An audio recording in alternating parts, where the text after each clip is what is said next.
Bom dia. Bom dia. Bom, eu Ieda Tomé, presidente da Academia de Letras e Artes da Zona Oeste do Rio de Janeiro, a LASO, AJ. Agradeço a presença de todos. Gostaria de ter mais acadêmicos, mas infelizmente nem todos puderam comparecer. Mas o importante é que vocês estão aqui. Isso que é importante. Então, agradeço a presença de todos vocês, agradeço a presença da nossa rainha, né?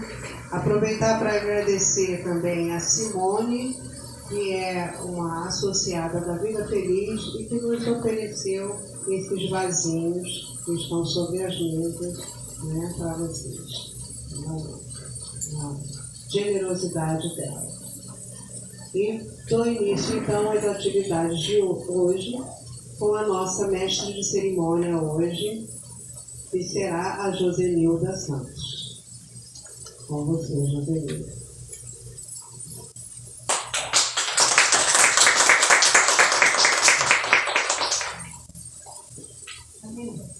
Bom dia a todos. Que Deus abençoe nosso dia, né? Já está abençoado. A partir do momento que estamos aqui, é porque Ele já nos abençoou, nos trazendo em paz até aqui. Então, para dar início a esse momento especial, eu, Josenilda, mestre de cerimônias, desejo aos presentes acadêmicos ou convidados que tenham um excelente dia de partilha de cultura e arte aqui conosco. Registramos e agradecemos a presença de todas as pessoas aqui que vieram a brilhantar esse momento cultural, esse momento valioso de crescimento para cada um de nós. Que à medida que nos envolvemos com a cultura, nós também crescemos. Crescemos como pessoas, crescemos como intelectuais, crescemos como ser humano melhor. E é isso que a humanidade está precisando, que cada um de nós sejamos melhores para melhorar. Gente melhor ajuda a melhorar o que está ruim, não é? Que Deus assim nos abençoe. Solicito a todos que se ponham de pé para a leitura da oração dos acadêmicos da LASO. Dessa forma, convidamos a Sônia para fazer esta oração.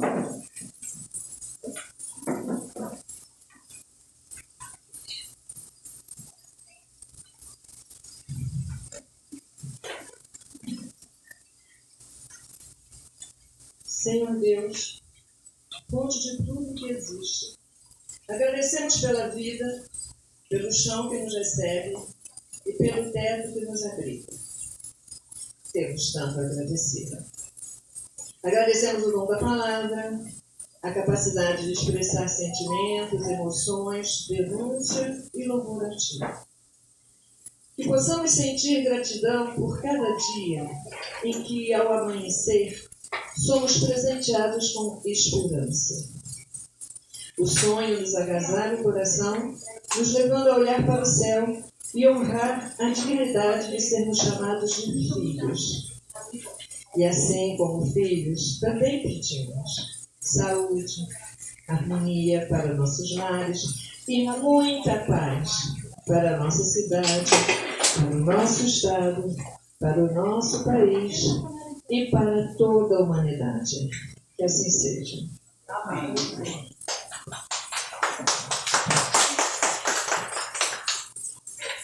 Assim como estamos de pé, vamos ouvir o hino nacional brasileiro com o respeito que ele merece, com a valorização que ele merece, porque ele representa a terra onde pisamos, a terra onde nascemos, do fruto que comemos, tudo vem dessa terra maravilhosa, chamada Brasil, e que requer de cada brasileiro um profundo amor, um profundo respeito, que muitos gostariam de ter em um Brasil para chamar de seu. E nós vamos valorizar o nosso país? Vamos valorizar a nossa bandeira? Vamos valorizar as nossas cores? Vamos nos valorizarmos? Então, vamos entoar no final.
Hoje damos seguimento ao ciclo de estudos sobre os patronos e patronesses da ALASO. O evento está dividido em duas partes. Agora pela manhã, teremos a apresentação da vida e obra do patrono Álvares de Azevedo. Depois teremos uma pausa para o almoço e a confraternização. Na parte da tarde será apresentado o estudo sobre a vida e a obra de Machado de Assis. Peço a cada um dos presentes que esteja preparado para enriquecer seus conhecimentos sobre esses grandes homens que fizeram a história do nosso país. Ambos eternizaram seus trabalhos e hoje convivemos com a arte produzida por eles. Dando início à apresentação da vida e obra do patrono Álvares de Azevedo, para contar a história deste importante homem, convido a acadêmica ocupante da cadeira número 3, Cris Moraes. Vamos recebê-la com a salva de palmas. Quero falar para vocês que foi muito legal fazer essa pesquisa. conhecer um pouquinho do trabalho do meu patrono, que ocupava a cadeira 2, e hoje eu ocupo a cadeira número 3, e fico muito feliz de estar participando assim, desse projeto, apesar de que não sou muito boa com as palavras, sou melhor na escrita. Eu prefiro passar meus sentimentos através da música. Eu acho que é uma forma da gente encontrar assim, o nosso próprio eu, a gente entrar dentro do nosso ser humano que é verdadeiro, que devido a tantas coisas a gente acaba perdendo um pouquinho desse senso do que é ser humano. A sociedade te impõe algumas regras e nem sempre é aquilo que você quer, não é nem sempre é aquilo que você pensa, mas a gente precisa seguir regras. E hoje eu vou tentar aqui falar com vocês. É uma história assim grandiosa, apesar de pouco tempo de vivência, do Álvares de Azevedo. Ele morreu com 20 anos, não tinha completado ainda seus 21 anos. Pouquinho tempo, né? Mas deixou assim uma obra grandiosa e assim, é muito legal. Eu tive assim o privilégio de conhecer algumas coisas, algumas obras. Infelizmente a gente não tem tempo de passar um pouquinho de cada coisa para vocês, de cada obra que ele fez, mas eu fiz assim, um resumo do que eu gostaria de passar para vocês, para conhecer um pouquinho. Eu não queria só ficar no papel, eu não queria ficar só lendo, eu queria interagir com vocês, porque daqui a um ano vocês vão lembrar, a Cris falou lá do Álvares de Azevedo e ela não ficou falando datas, até porque a gente não lembra mesmo de todas as datas, de todas as coisas, mas a gente tem que saber o básico. Quem é a pessoa, o que ele fez, aonde ele engrandeceu o trabalho que a gente faz. O Manuel Antônio Álvares de Azevedo, ele era conhecido, como todos nós temos um apelido, como Maneco. O Maneco era conhecido ali, com esse apelido ali, pelos admiradores, pelos familiares, e ele foi muito conhecido como um escritor da segunda geração romântica. Mas ele era um poeta, ensaísta, expoente da literatura gótica brasileira. Ele nasceu no dia 12 de setembro, no ano de 1831, em São Paulo. Mas ele morreu aqui no Rio de Janeiro, no dia 25 de abril de 1852. Como vocês podem ver, apenas 20 anos de idade, mas deixou uma obra, né? Infelizmente, ele não conseguiu fazer essas obras, expor essas obras em vida, né? Eu vou contar aqui para vocês todo o que aconteceu com ele e vocês vão entender um pouquinho que nesse curto período que ele teve, ele conseguiu passar algumas coisas do sentimento que ele tinha por dentro da alma. Ele era filho de um estudante de direito, o Inácio Manuel Álvares de Azevedo e de Maria Luísa Mota Azevedo. Eles eram de famílias ilustres. Em 1833, ele veio em companhia dos pais para o Rio de Janeiro. Aí, em 1840, ele ingressou no Colégio Stoll, onde consta ter sido um excelente aluno. Ele era assim, muito reconhecido, porque ele era uma pessoa muito aplicada nos estudos. Quando foi lá por volta de 1848, ele voltou para São Paulo para fazer faculdade. E ele queria fazer faculdade de Direito, lá no Largo de São Francisco, com 17 anos.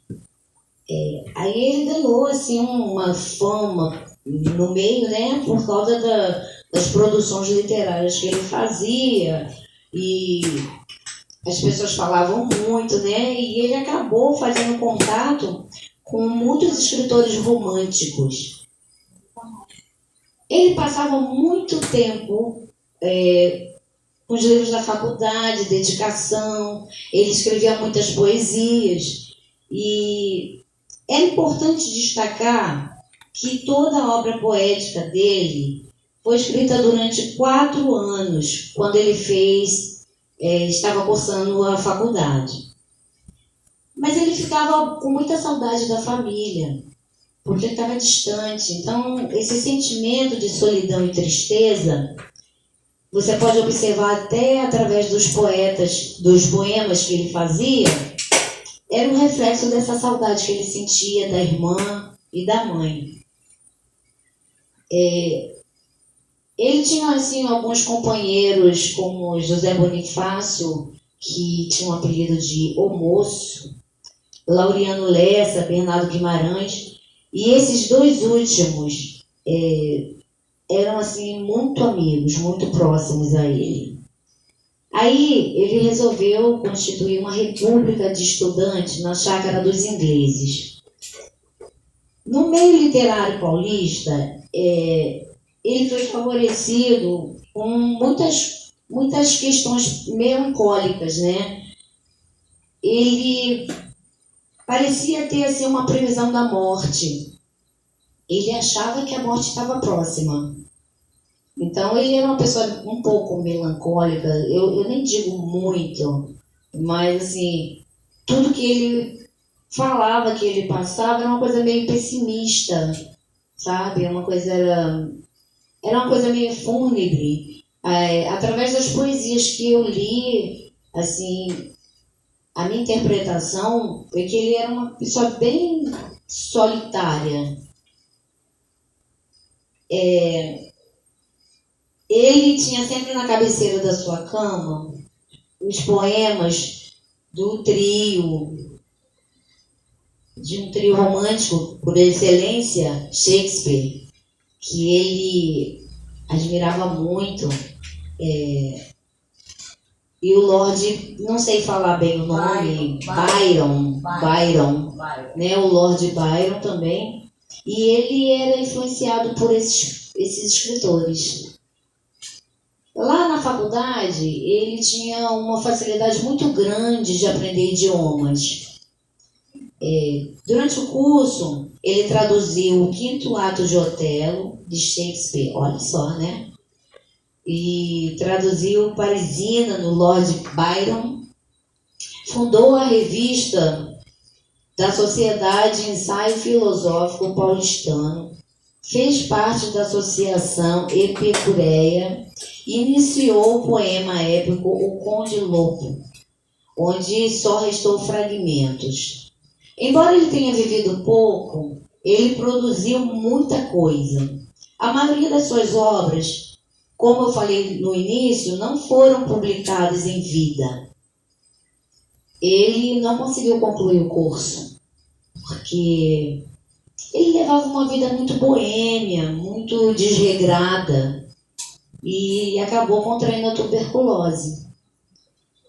E em 1851, bem próximo lá da sua morte, ele tinha adotado uma ideia de que a morte era um fato consumado na vida dele. Aí começou a escrever cartas para sua mãe. E começou a escrever para a irmã, para os amigos, certificando que morreria, que era inevitável, que ele ia morrer em breve. A sua temática era sempre voltada para a morte. E talvez seja um refúgio assim, para aliviar a realidade que ele vivia. A sensação de impotência com o mundo que o cercava. Aí começou a apresentar alguns sintomas da tuberculose. Essa doença provavelmente possa ser a causa-morte dele, porque ele teve uma queda e com essa queda ele descobriu que tinha um tumor na fossa ilíaca, né? Ilíaca. Estou um pouquinho nervosa porque é difícil falar essas coisas para tanta gente importante aqui né, que faz a gente ficar assim um pouquinho nervosa, mas ele caiu do cavalo e por causa disso aí ele começou a piorar a situação. Então a tuberculose também ajudou bastante todo essa queda, né, esse problema que ele teve de saúde. A recuperação dele não fazia efeito, tá? Era muito difícil, era muito frágil a saúde dele, estava muito debilitada. E ele faleceu 5 horas da tarde, do dia 25 de abril do ano de 1872, no domingo da ressurreição. As últimas palavras que ele falou para o pai foi assim: que fatalidade, meu pai.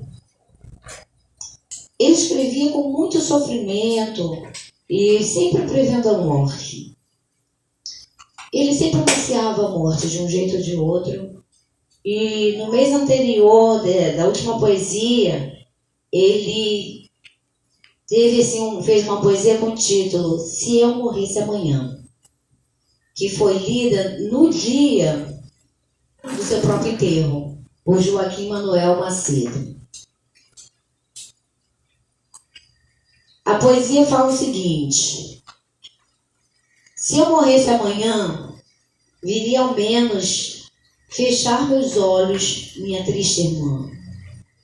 Minha mãe de saudade morreria. Se eu morresse amanhã, quanta glória presinto no meu futuro. Que aurora de porvir, que manhã eu perderia chorando essas coroas, se eu morresse amanhã. Então, esse trecho de Se Eu Morresse Amanhã foi extremamente devotado à família. Como você pode ver no início, lá no início do poema, ele dedica muito isso à irmã e à mãe. Essa escrita foi feita aproximadamente assim, 1 mês antes dele falecer. Por um lado, ele pensava no sofrimento da família, que no futuro perderia, revelando ainda mais o fato de alimentar a curiosidade pela morte, todas as coisas que ele falava, assim, aquela coisa fúnebre, né, que ele achava. E também lembra um pouco das belezas naturais desse mundo que ele nunca mais ia ver, sabe? Essa saudade, poxa, eu vou partir, nunca mais vou estar com vocês. Ele achou que a morte seria um alívio, na verdade, de tanto sofrimento. Já que ele não podia fazer nada, ele ficava impotente diante de todo o problema que ele tinha de saúde, e ele achava a morte a solução, vou parar de sofrer.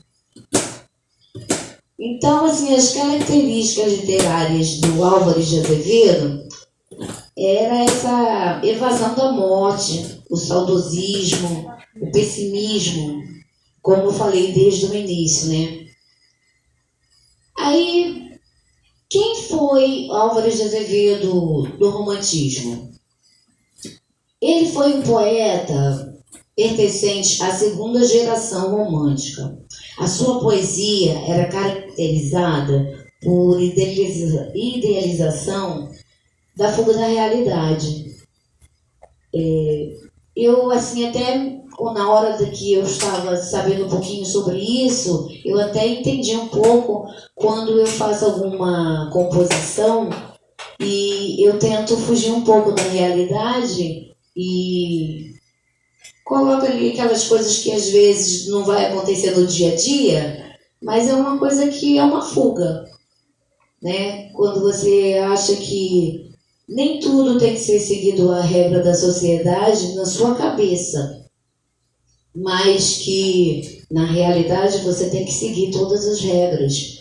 Você não pode fugir dessas regras, porque a gente tem uma limitação de viver com um grupo de pessoas. Então, até desde o início aqui estava conversando com a presidente Ieda e o tesoureiro Moraes, e estava falando sobre isso, sobre limite de realidade, e muitas vezes a gente fica assim meio atordoado com tudo que está acontecendo. mas ele tinha muito pessimismo em tudo. Ele tinha alguns temas que ele falava muito do sofrimento, da saudade. A morte era muito evidente. Marcados como o poeta do mal do século, por causa da tuberculose, né? Era conhecido o mal do século. Ele vivia assim, com muita tristeza, muita melancolia. E os poemas dele sempre falavam sobre tédio, isolamento, falta de esperança. Ele era um leitor ávido do Lord Byron, sendo bastante influenciado por ele, e se tornou um dos maiores representantes do ultrarromantismo no Brasil, ao lado de Casimiro de Abreu. As obras de Álvares de Azevedo estiveram marcadas sempre pelo pessimismo. Nota-se a escolha de temas como a morte, a dor, a enfermidade, desilusão amorosa, a frustração. Muitas vezes ele também tinha um tom sarcástico e irônico. Mas, mesmo ele tendo vivido só 20 anos, o autor marcou a nossa história com seu universo literário sombrio e melancólico e passou a integrar o cânone nacional. Eu queria citar tantas obras, mas algumas me chamaram a atenção e eu vou falar aqui para vocês um pouquinho de um poema que eu encontrei nas escrituras. A minha fonte foi o Google e eu pesquisei bastante ali em vários sites e vi opiniões de várias pessoas, ouvi algumas teses e achei esse poema legal. Amor. Amemos. Quero de amor viver no teu coração. Sofrer e amar essa dor que desmaia de paixão na tua alma, em teus encantos, na tua palidez, nos teus ardentes prantos suspirar de languidez. Quero em teus lábios beber os teus amores do céu. Quero em teu seio morrer no enlevo do seio teu. Quero viver de esperança. Quero tremer, sentir na tua cheirosa trança. Quero sonhar e dormir. Vem, anjo, vem, minha donzela, minha alma, meu coração. Que noite bela, como é doce a viração, e entre os suspiros do vento da noite, ao mole frescor, quero viver um momento e morrer contigo de amor.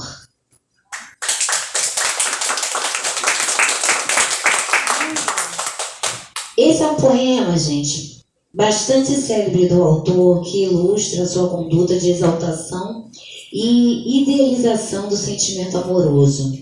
Embora fique evidente que o sujeito associa o amor ao sofrimento, através de um vocabulário que ele remete para a fragilidade e a tristeza, ele encara o relacionamento como a única possibilidade de salvação. Na ânsia de fugir da realidade, o descaso eterno ao lado da sua amada parece ser a melhor forma de evitar a dor. Quer dizer, ele estando com a amada, ele vai ser feliz.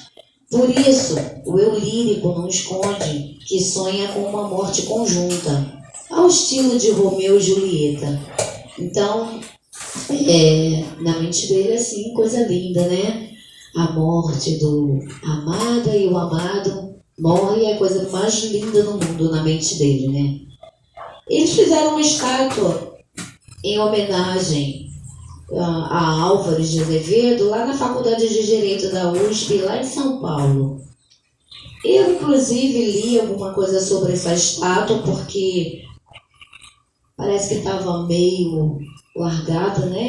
E os estudantes fizeram uma manifestação para recuperar e melhorar um pouco a estrutura, mostrar um pouquinho do que o poeta representava.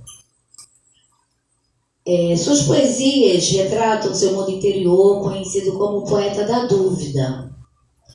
Faz parte dos poetas que seguiram segundo plano, os temas nacionalistas, indianistas, usados na primeira geração romântica, que mergulharam no fundo do seu interior. Os principais temas abordados em suas obras foram a morte, o amor, idealizado por mulheres enigmáticas, fantasias, frustrações, sonhos, dor, sofrimento e recordação da irmã e da mãe. Dessa forma, a maioria das obras que se encaixaram foram a parte dramática do romantismo. Era muito drama e muitas poesias que ele fazia. Apesar de ser um escritor que também mostrava o lado irônico, o grande senso de humor em algumas poesias. O paradoxo que, sendo ele o poeta do verso sombrios e cinzentos, também cultivou o humorismo em sua poesia, devido à irreverente ironia de alguns dos seus poemas, como o famoso Namoro a Cavalo, ou a Lagartixa, que começa com os seguintes versos. Peguei um trechinho para vocês sobre a lagartixa, que ele falava assim: a lagartixa ao sol ardente vive, e fazendo verão o corpo espicha. O clarão dos teus olhos me dá vida, tu és o sol e eu sou a lagartixa. Outro tema constante em suas poesias é a mulher. Uma hora ele apresenta a mulher como uma virgem, donzela, né? Que é uma mulher intocável, bondosa, amada. E outra hora ele apresenta a mulher como prostituta, ordinária, vadia. E seus temas também eram marcados pelo patriotismo e o saudosismo da sua infância, além de um certo satanismo ligado à morbidez e à rebeldia dos românticos.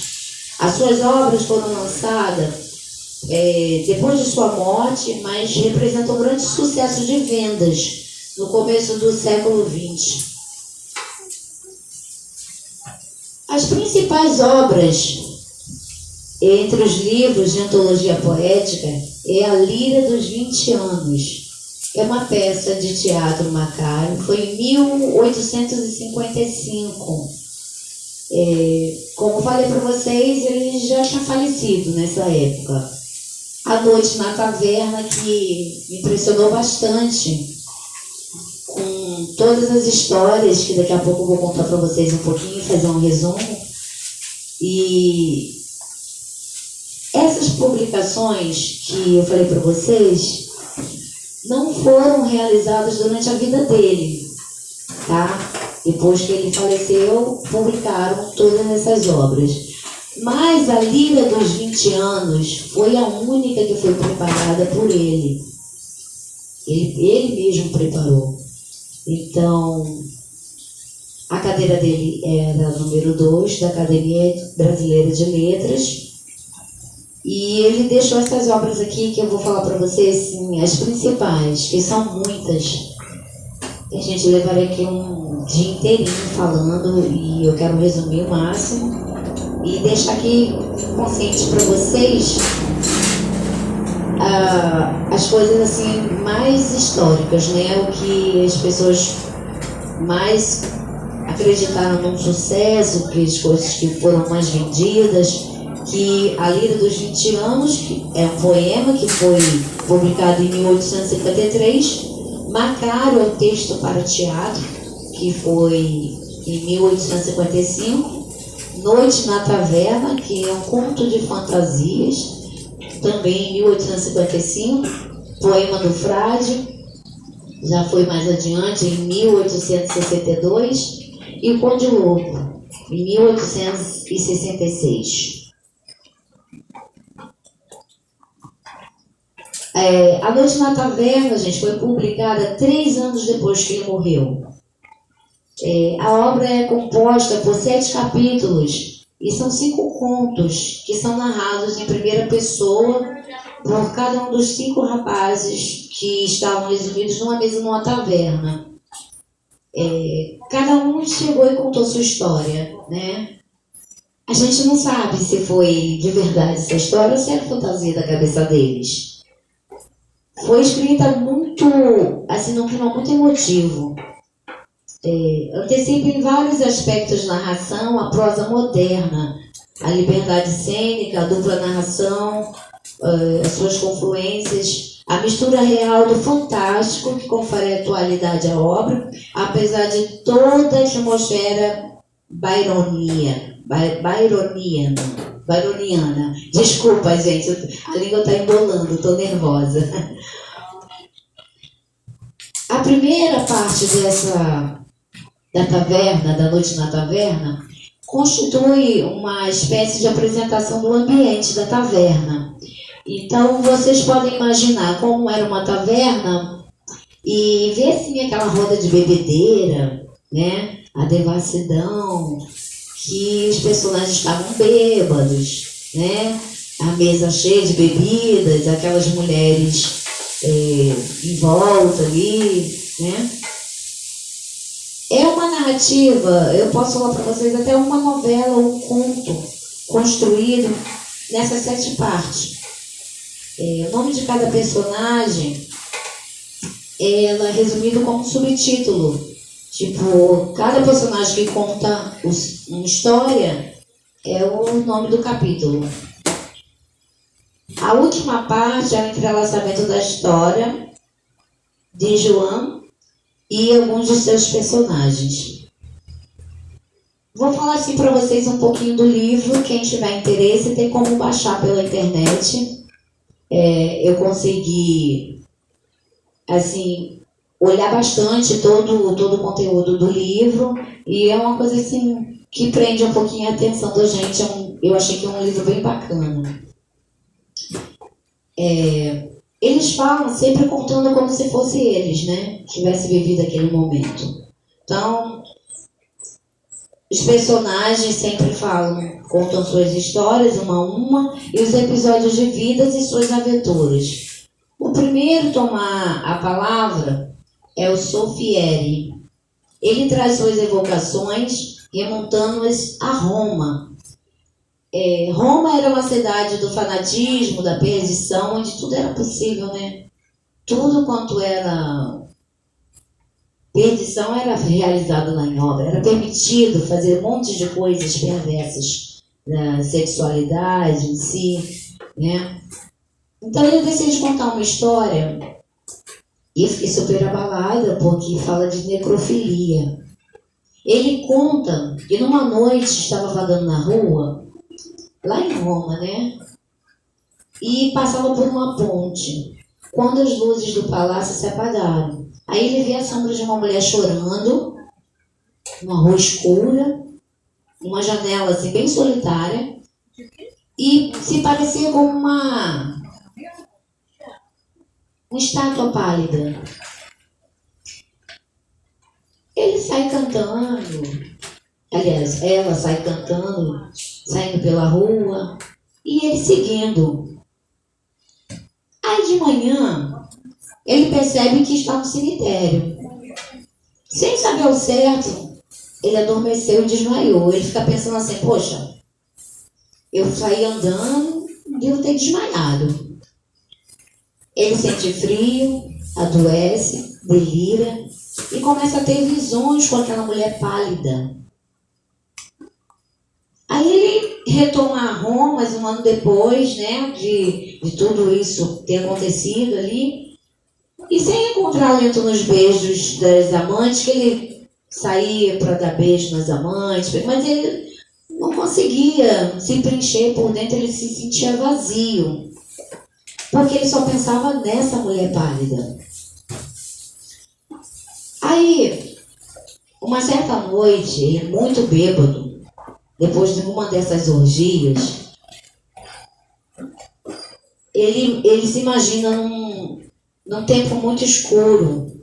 E vendo um caixão semi-aberto, creia que a mulher que estava lá dentro fosse essa mulher pálida. Então ele arranca a mortalha, faz amor com ela, e lá pela madrugada, da mente dele, ela dá sinal de vida. que parece que ela retorna de uma catalepsia depois de fazerem amor, aí depois ela desmaia em seguida. Ele coloca uma capa sobre a moça e foge com ela. Aí encontra o coveiro e depois da patrulha, o coveiro fala que ele é um ladrão de cadáveres. Tá com a mulher morta, que isso? Você é um ladrão. Aí ele se justifica. Aí ele apresenta a mulher como esposa. Ao chegar em casa, a moça grita, ri, estremece. E 2 dias depois ela morre de verdade. Quer dizer, não sei se eu me fiz entender, ela não estava morta. Ela sofreu de uma crise de catalepsia. E depois de todo esse acontecido, ela morre 2 dias depois. Sofiele levanta do piso do quarto para dar um túmulo para ela. Suborna um escultor que faz a cera uma estátua da Virgem, né? Ele monta uma estátua dessa mulher e guarda um ano para a estátua definitiva ficar pronta. Deixa lá o corpo dela enterrado lá durante 1 ano até a estátua ficar pronta. Então, assim, eu acho que isso tem muito a acontecer também na nossa realidade. Quantos casos a gente vê aí que as pessoas morrem e são abusadas no próprio necrotério, né? Então, isso assim, não é coisa só de uma mente perversa ou de uma mente meio alucinada. Eu acho que é aquilo que eu falei para vocês, confunde um pouquinho a nossa realidade e o modo da gente pensar, que muitas vezes a gente não condiz com aquilo que a sociedade prega. Então, muitas pessoas têm um pensamento que não condiz com a realidade e guarda para si, mas começa a cometer as coisas, né, assim, na escuridão, né? Ninguém descobre até que alguém pegue o flagrante. Bertrand e a antropologia é o 2º capítulo do livro. Ele era um dinamarquês ruivo, de olhos verdes. Ele conta que uma mulher, uma donzela, né, Ângela, impressionava muito ele. Aí ele levou uma bebida e para querer duelar com seus 3 melhores amigos e a enterrá-los. Ele queria, assim, a intenção dele era fazer um duelo, dar bebida para todo mundo e depois enterrar o pessoal. Mas ele decide se casar com a Ângela e consegue dar o primeiro beijo. Aí ele recebe a carta do pai pedindo seu retorno para a Dinamarca. Aí encontra o velho já morrendo lá, moribundo, e chora com saudade da Ângela. Ele sentiu muita saudade da Ângela, foi ver o pai, deixou a Ângela lá. 2 anos depois, ele vende toda a fortuna que o pai deixou, coloca o dinheiro num banco e volta para a Espanha. Encontra a moça casada e mãe de um filho. A paixão dele continua. E mesmo ele tendo amantes, assim, ele continuava a se encontrar com a Ângela, mesmo sendo casada. Então eles acabaram virando amantes mesmo. Era um amor que não dava para segurar, né? E eles viviam verdadeiras loucuras noturnas, até que o marido enciumado descobriu tudo. A Ângela degolou o marido. E depois saiu pelo mundo com Bertrand.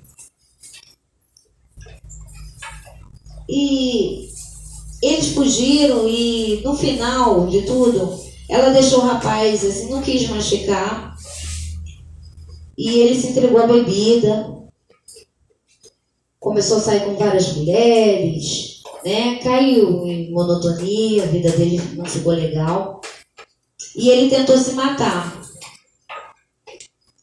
Ele estava bêbado, então ele, na verdade, ele se jogou, talvez por estar bêbado, e uma carruagem do palácio acabou atropelando ele. Mas ele foi socorrido por um velho fidalgo e que tinha uma filha. Aí essa menina, mais tarde, se casou com Bertrand.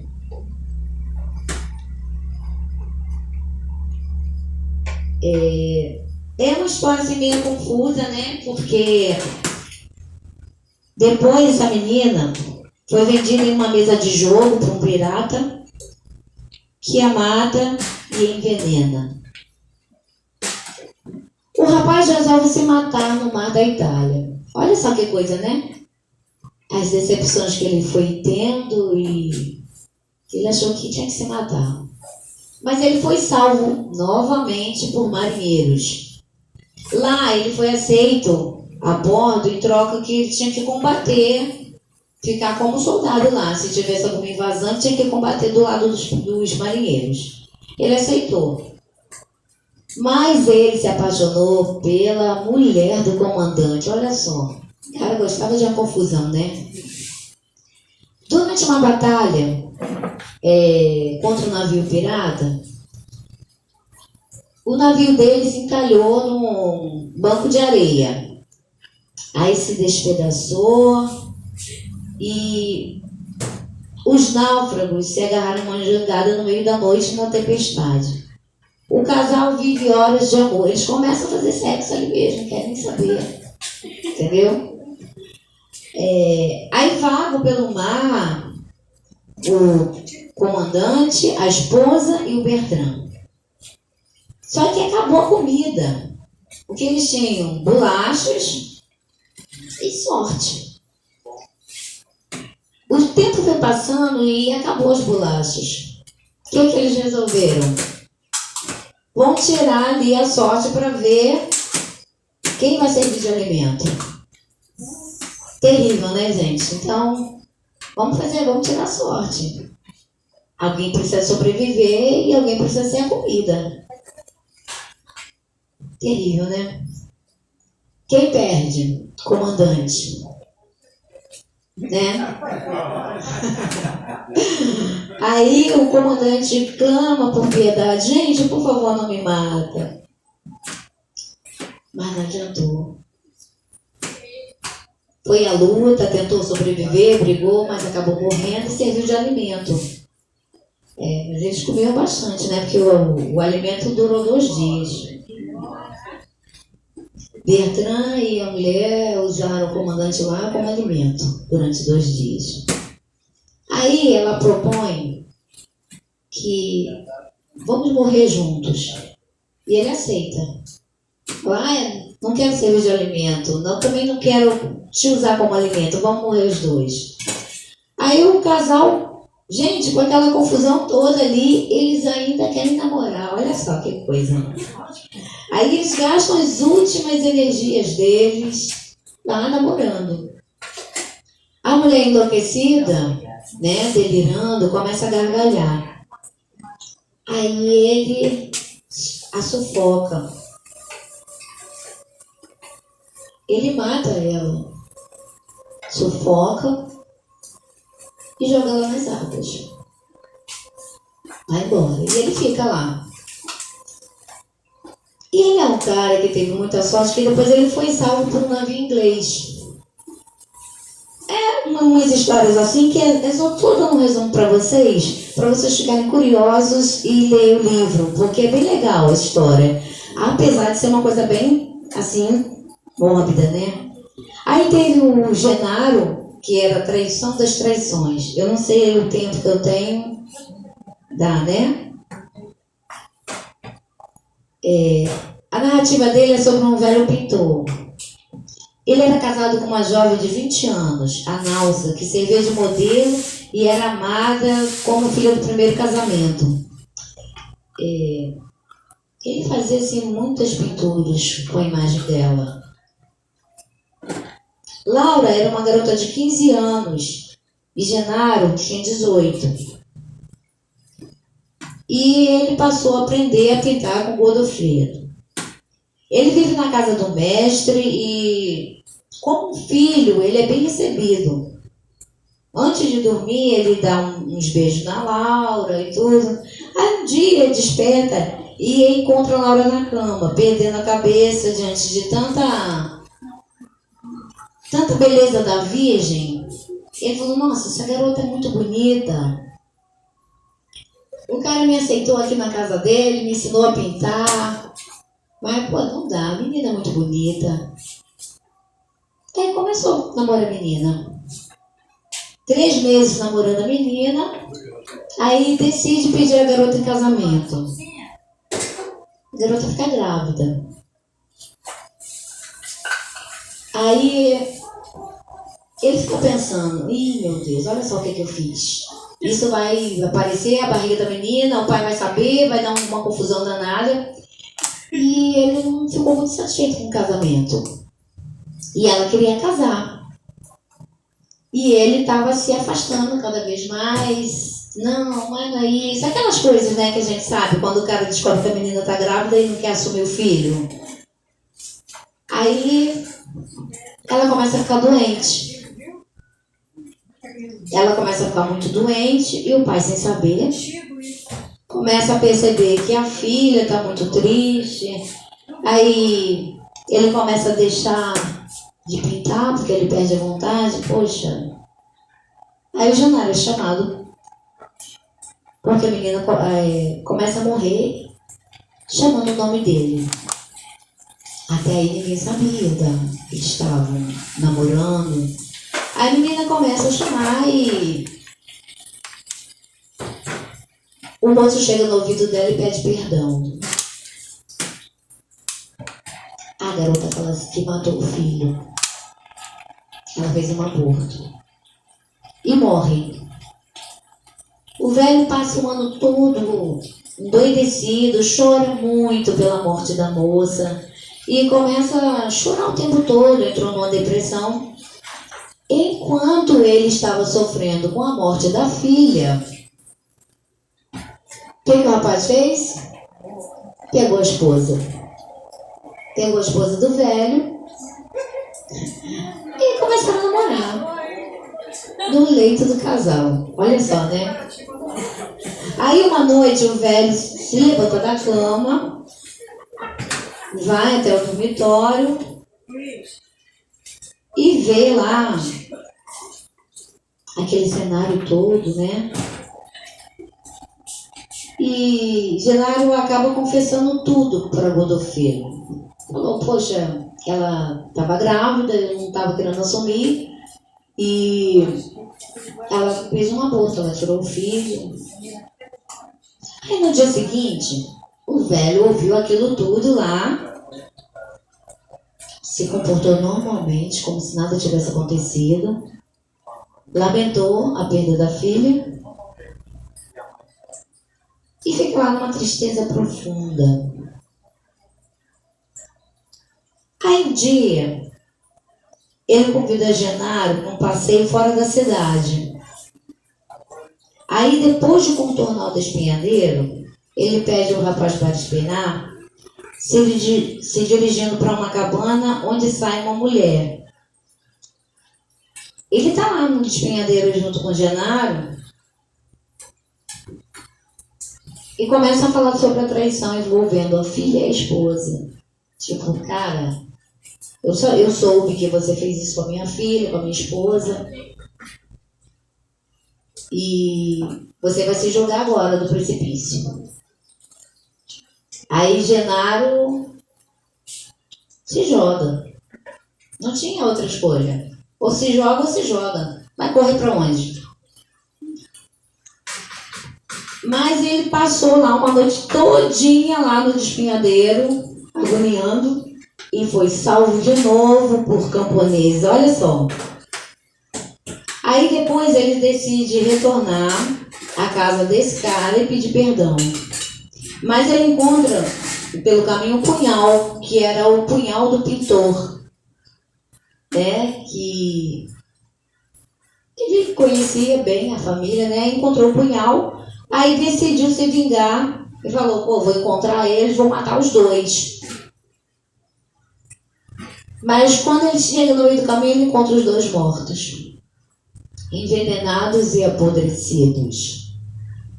E talvez eles tenham sido envenenados pela mulher lá da cabana, que estava assistindo todo aquele lance lá do precipício, acabou envenenando o casal. Coisa bem trágica, né? Essas histórias. Aí tem o Cláudio, que era paixão por morte.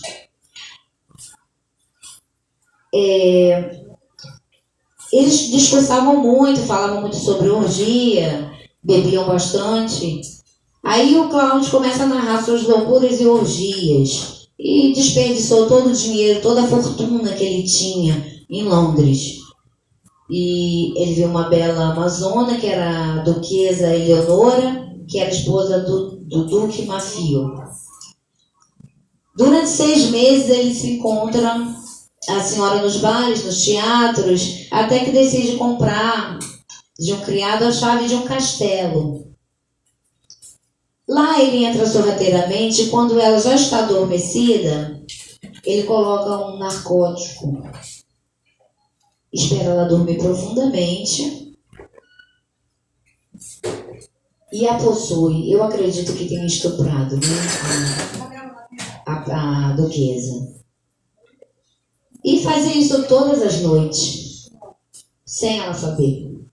Ia lá, colocava um remedinho para ela cheirar e ela dormia e ele... Aí um dia, depois do baile, ele entra no quarto e vendo um copo de água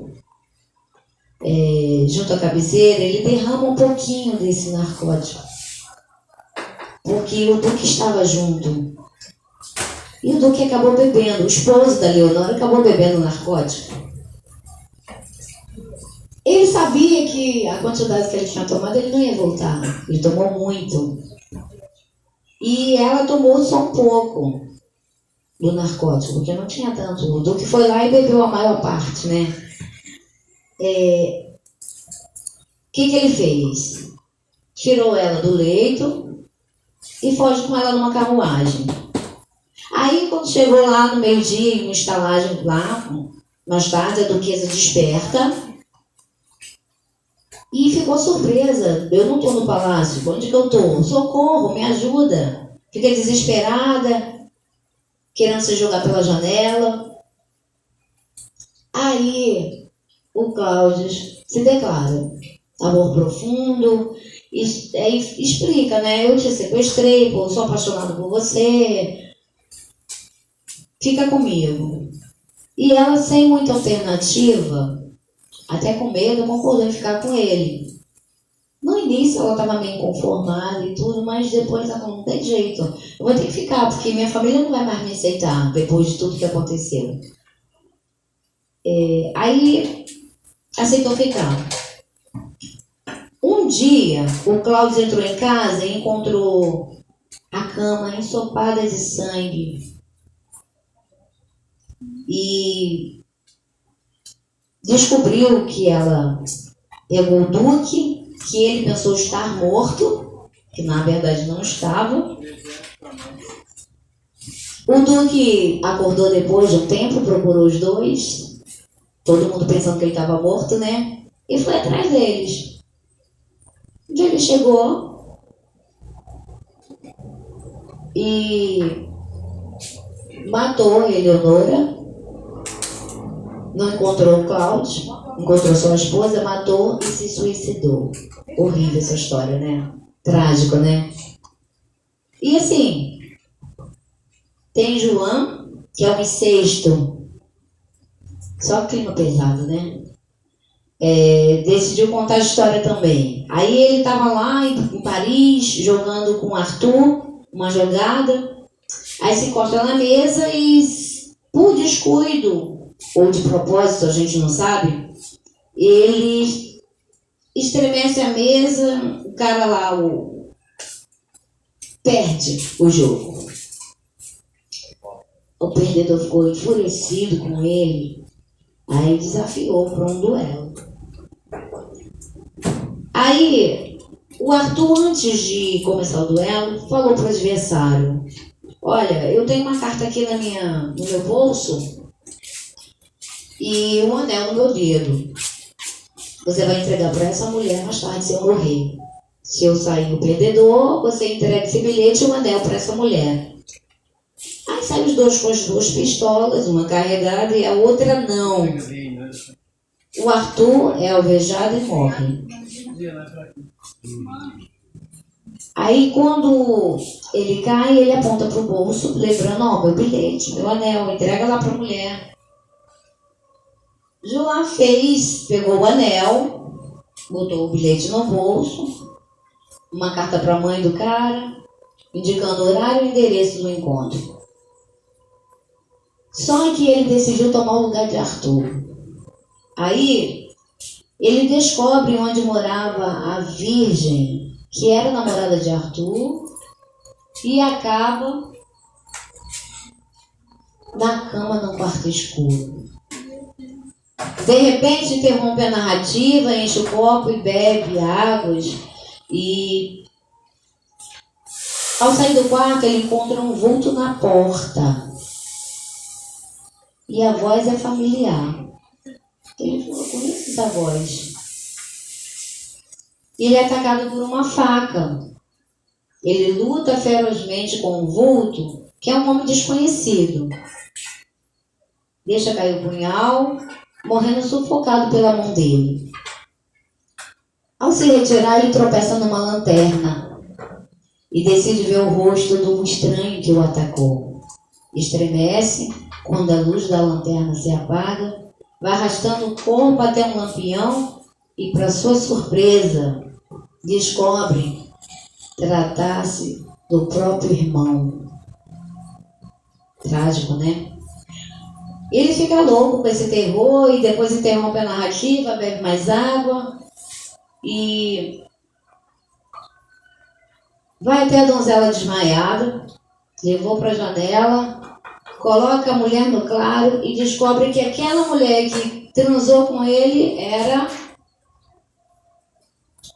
a própria irmã. Porque estava no escuro, não viu, mas ele estava lembrando a voz, né? Depois descobriu que era a irmã. Então, assim, isso aqui é um resumo do livro. Se vocês tiverem intenção de ler, pode baixar pela internet, que agora a gente tem essa facilidade, né?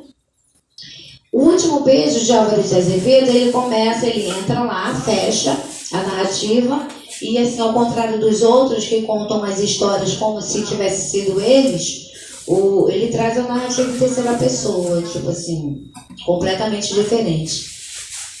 Na verdade, a gente não sabe se foi um caso verídico, se essas histórias aconteceram de verdade ou se foi coisa na mente deles.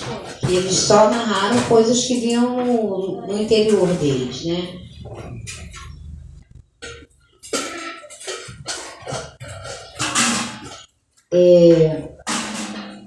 Eu vou falar para vocês aqui algumas poesias que eu contei para vocês um pedacinho da Lagartixa, que eu achei bem legal. E Adeus Meus Sonhos, a Jesus, Amor, que eu li no início para vocês, Anjinhos, Anjos do Céu, Anjos do Mar, Canção da Sexta, Cantiga, Canto Primeiro, Canto Segundo, Cismar. São inúmeras poesias, desalento, desânimo, dinheiro, é ela, é ela, é ela, fragmentos de um canto em cordas de bronze, últimas ideias íntimas, lágrimas da vida, lágrimas de sangue, luar de verão, meu amigo, meu desejo, meu sonho, minha terra, no mar, e assim, inúmeros que eu não vou me prolongar para a gente não ficar muito tempo falando só o nome de poesias, porque eu tenho certeza que vocês, depois de ouvirem um pouquinho disso, vão querer ler A Noite na Taverna, porque eu achei assim interessante, porque até usei no meu dia a dia. A gente nunca sabe o que passa na mente de uma pessoa. A gente, às vezes, pensa assim, uma pessoa tão intelectual, uma pessoa tão sábia, mas a mente dela pode ter tantas coisas, gente. O sentimento, o que passa na cabeça do ser humano, as ideias que eles têm, o limite, o respeito que tem por cada um. Então, tudo isso foi descrito em poemas, em poesias, a solidão, a tristeza, o pressentimento da morte, tudo isso ele conseguia passar. E nos dias de hoje a gente começa a ver com psicoterapeuta, um monte de coisas, e vê que esses caras que são gênios, eram gênios, e eles realmente eram diferentes. Por isso eles eram gênios. A capacidade deles escreverem ou criar algumas coisas, porque a mente deles é diferente, né?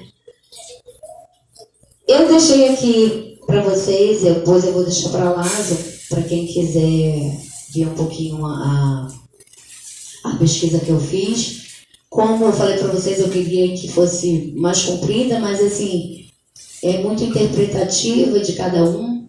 E eu sugiro que vocês leiam um pouquinho da Noite da Taverna, que eu fiquei muito impressionada com essas histórias. Foi um resumo que eu fiz. O livro tem 43 páginas e eu me prendi muito, né, nesse livro.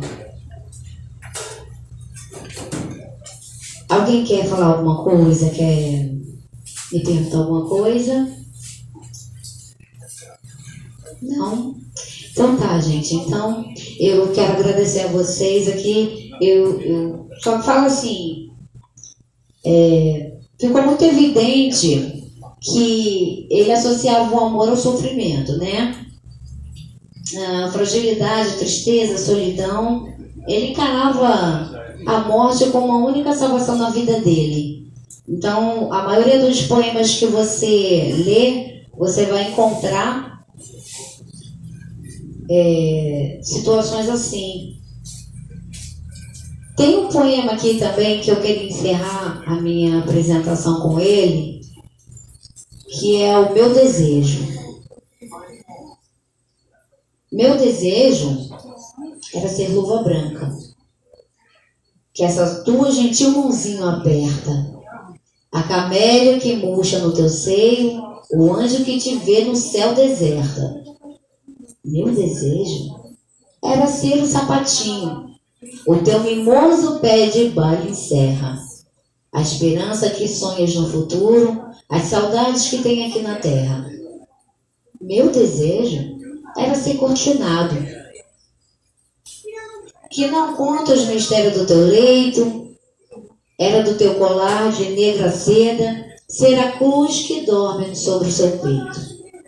Meu desejo era ser o teu espelho, que mais bela te vê quando deslaças do baile as roupas e as flores, e mira-te amoroso as nuas graças. O meu desejo era ser teu nesse leito, de cambraia, o lençol, o travesseiro com suas velas, o seio, onde repousa solto o seu cabelo, o seu rosto feiticeiro. O meu desejo era ser a voz da terra, que na estrela do céu ouvisse amor, para ser amante como as sonhas, que desejo nas cismas encantadas de langor. Esse é um poema de amor que demonstra adoração e dedicação ao sujeito que ele tinha pela mulher amada. Ele era um romântico apaixonado e ele sempre se dedicava a botar essas paixões e botava a mulher lá no auge, né? Idolatrava a mulher. Ao longo da composição, ele vai descrevendo em várias instâncias das quais queria estar, sempre com a presença dela, mesmo que fosse de forma superficial. E como se fosse um objeto, o lírico revela que ele está próximo do corpo. Ele queria sempre esse erotismo, sugerido, velado, um exemplo, quando ele deseja seus lençóis onde ela se deita. Também é visível que a composição reúne emoções constratantes, como o próprio amor. Se existe um vocabulário dispórico, também surgem referências à alegria e esperança. A última poesia, O Canto do Cisne, inspirada nos dias antes dele adoecer, é uma ideia do próximo termo da vida.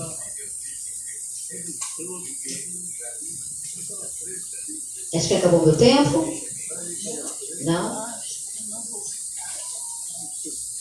Então, como eu falei para vocês, eu queria muito fazer um trabalho melhor, assim, diminuir um pouco a parte escrita e ser mais falada. Mas fica muito difícil porque isso tudo é interpretação, né? Quando a gente lê um livro, e falando-se em poesias, tem interpretação, é tipo uma música, né? Quando a gente escreve uma música, a gente tem a nossa interpretação, mas a pessoa que ouve tem outra interpretação. Muitas vezes ela entende aquilo que está escrito de outra forma. Então, eu estou passando para vocês a minha interpretação sobre esse estudo que eu fiz e dizer para vocês que foi assim, um grande conhecimento para mim, porque eu comecei a avaliar um pouco sobre tudo que se passa numa poesia e a gente começa a avaliar o que acontece na mente de um poeta. Quando ele começa a escrever algumas coisas, não é só por imaginação. Muitas vezes é vivência da vida dele. Então, ele, através do que ele está passando, pelo que ele vive, ele começa a passar aquilo pela escrita, pelo poema deles. E como que consegue sucesso? Porque muitas pessoas conseguem se ver ali no que ele escreveu. Talvez pela forma como eles conseguem se ver dentro do poema, pela interpretação de cada um. Tipo, cada pessoa aqui pensa de uma forma diferente. Cada pessoa pode até concordar com o outro. Pode até ter algumas coisas que sejam iguais ao outro. Mas a mente de cada pessoa vai variar. Você pode saber o que uma pessoa escreveu, mas você não pode descobrir o que está ali através daquela escrita, porque a interpretação de cada um é individual. Então, Álvares de Azevedo me deu assim, uma grande prova de que quando a gente escreve uma poesia ou alguma escrita, por trás daquela escrita ali não são só letras, tem todo um envolvimento emocional através daquilo, e não é só palavras bonitas que se transformam no poema, como o caso dele, que era coisas tristes, coisas mórbidas, coisas de solidão, sentimentos, saudade, e ele conseguiu passar através daquelas escritas que ele fazia o sucesso, porque muitas pessoas se identificavam com tudo aquilo que ele estava escrevendo, com tudo aquilo que ele passava, porque muitas pessoas, até hoje em dia, vão para cidades diferentes, vão para países diferentes para começar uma vida, e lá eles se perdem nos costumes de outros países, de outras pessoas, e a mente da gente, às vezes, não consegue se adaptar a isso. E como a escrita foi importante na vida dele, e ele deixou aqui escrito para passar para todas as pessoas um pouquinho da história dele. Muito obrigada, gente.